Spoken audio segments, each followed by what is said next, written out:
আসসালামু আলাইকুম। আজকে আমরা কোয়ার্ক এক্সপ্রেসের প্রথম পর্ব নিয়ে আলোচনা করব। তো প্রথম পর্বে আমরা টুলবার নিয়ে দেখব। এটা হচ্ছে টুলবার। প্রথমে আমি একটা ডকুমেন্ট নেব। আপনি ফাইল মেনু থেকে নিউ, নিউ থেকে প্রজেক্ট, এখানে আপনার layout name, layout type, print, আমরা এখানে প্রিন্ট দেব। এখানে সিঙ্গেল লেআউট মোড দিলে আমার লেআউট নেমটা চলে যাবে।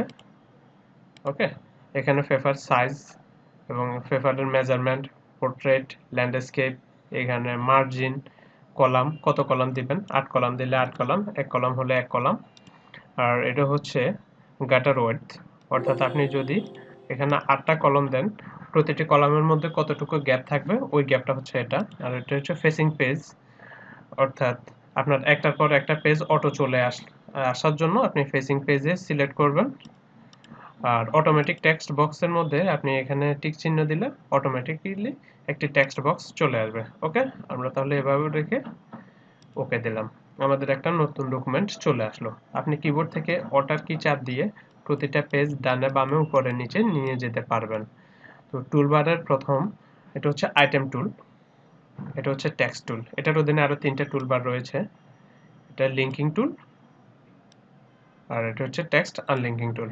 ওকে, প্রথমে আমরা এটা নিয়ে দেখব টেক্সট টুল। টেক্সট টুলে আমি একটা প্রথম টেক্সট বক্স টেনে নিলাম।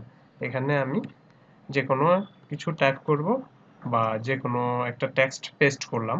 তো পেস্ট করার পরে আমি এটাতে ডানে বামে নেওয়ার জন্য আমাকে টুলবারে ক্লিক করতে হবে। এখন আমি ডানে বামে উপরে নিচে যে দিকে খুশি সেই দিকে নিয়ে যেতে পারবো। কারণ আমার এই টেক্সটের মধ্যে একটা লাল বক্স চিহ্ন রয়েছে, অর্থাৎ এটার মধ্যে নিচে আরো লেখা রয়েছে। আমি যদি এখানে ধরে নিচের দিকে টান দিই, সবগুলো লেখা ধীরে ধীরে শো করতেছে। ওকে, তারপর আমার হচ্ছে এটা লিঙ্কিং টুল। লিঙ্কিং টুলের কাজ করতে হলে আমাকে আরেকটি টেক্সট বক্স নিতে হবে। আমি আরেকটি টেক্সট বক্স টেনে নিলাম, লিঙ্কিং টুলে ক্লিক করলাম। যেহেতু আমার এখানে লেখাটা এখনো বাকি আছে, একটা লাল চিহ্ন শো করতেছে, এজন্য আমাকে প্রথম টেক্সট বক্সে ক্লিক করতে হবে, দেন পরের টেক্সট বক্সে ক্লিক করতে হবে। তাহলে আমার প্রথম থেকে পরে টেক্সটগুলো হয়ে গেল। ওকে, আমার এখান থেকে টেক্সটগুলো এখানে চলে আসলো। একটা হচ্ছে আনলিঙ্কিং টুল।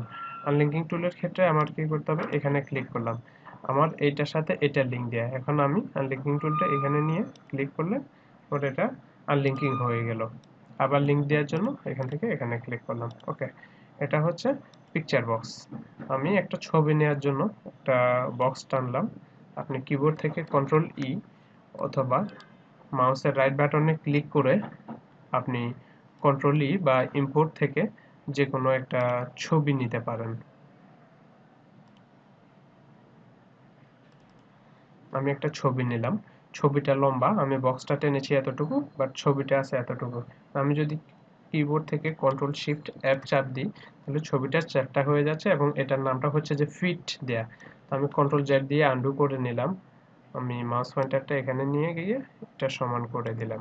বাস, আমার একটা ছবি চলে আসলো। ওকে, তো এইখানে আমার টেক্সটটা ছবির সাথে লেগে আছে, এজন্য আমাদের কি করতে হবে, ছবিটা সিলেক্ট করে কন্ট্রোল টি চাপ দিতে হবে কিবোর্ড থেকে। তখন আমাকে এখানে রাইটে যদি আমি 5 দিলাম, 5 দিয়ে ওকে দিলাম, বাস আমার ছবিটা লেখাটা একটু সরে গেল ছবি থেকে। ওকে, এটা হচ্ছে বক্স টুল। আমি একটা বক্স টানার জন্য দিলাম, কন্ট্রোল বি দিয়ে আমি এখানে 1 দিলাম, বাস একটা বর্ডার চলে আসলো। ওকে, এখন আমি কন্ট্রোল, আমার বক্সের ভিতর লেখাটা দেখা যাচ্ছে। আমি যদি লেখাটা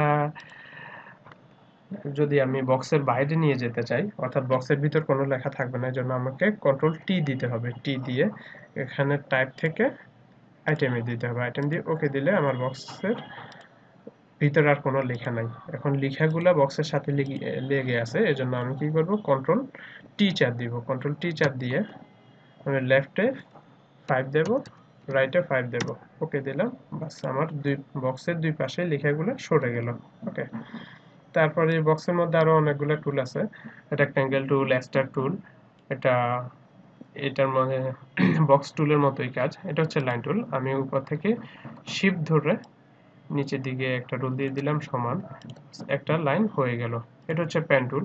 আমি কোনো কিছু পাথ করার জন্য এই পেন টুল ইউজ করতে পারবো। পেন টুলের অধীনে আরো অনেকগুলো টুল আছে। এটা একটা প্লাস, এটার মধ্যে আমি আরো পয়েন্টার যোগ করতে পারি এভাবে। তারপরে আছে একটা মাইনাস টুল, এখানে আমি পয়েন্টারটা রিমুভ করতে পারি। তারপরে আছে এটা হচ্ছে কনভার্ট পয়েন্ট, আমি এটা দিয়ে যে কোনো কিছুকে এভাবে কনভার্ট করতে পারি। ওকে, তারপর হচ্ছে সিজার টুল, এটা অনেকটা কেঁচির মতো। আমি আমি যদি এটাকে এখান থেকে এখানে কেটে দিলাম, ওকে, বাস। আমি এখন যদি এটা ডিলিট দিয়ে চলে গেল, এটুকু কেটে গেল। আমি আবার কন্ট্রোল জেড দিয়ে রিডু করে নিলাম।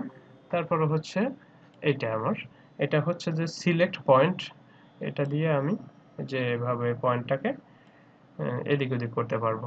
তারপর হচ্ছে যে এটা ফ্রি হ্যান্ড পার্ট টুল, এটাকে আপনি হাত দিয়ে ধরে এভাবে যে কোনো কিছু আঁকতে পারেন।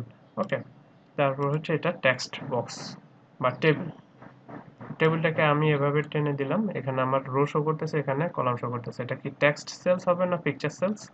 রো, কলাম, লিঙ্ক ইত্যাদি দিয়ে আমি ওকে দিলাম, বাস আমার একটা টেবিল তৈরি হয়ে গেল। এখানে আছে দুইটা টুল, একটা হচ্ছে হ্যান্ড, আপনি উপরে নিচে ডানে বামে করার জন্য অথবা অল্টার চাপ দিয়ে করতে পারেন। আর একটা হচ্ছে যে জুম টুল, আপনি বড় করার জন্য এই টুলটা ইউজ করতে পারেন। আবার অল্টার চাপ দিয়ে এটা জুম আউট হয়ে যাবে। ওকে, আজকে এই পর্যন্তই। No more today. Thank you. চ্যানেলটি সাবস্ক্রাইব করতে এবং শেয়ার করতে ভুলবেন না। আর পরের পর্ব থেকে সাবস্ক্রাইব করে রাখুন। Thank you very much.